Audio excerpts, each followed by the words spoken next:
Hello guys, welcome back to the channel. In today's video, I'm going to show you how you can catch the Captain Pufferfish in Fish It game on Roblox Pirate Cove update.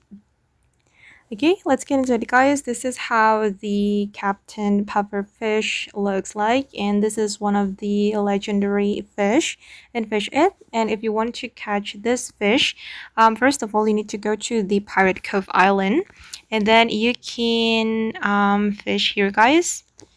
And wait, let me show you the fish index.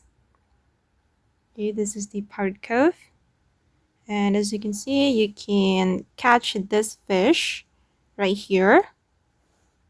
And this is about the fish 1 in 5k chance. And you can also catch this fish at the pirate treasure room, but you need to unlock the pirate cave first and then go to the maze room, and you will find the pirate treasure room. Okay guys, and that's how you can catch the Captain Pufferfish in Fish It game on Roblox Pirate Cove update. I hope this video will be useful for you. Thank you so much for watching, and bye!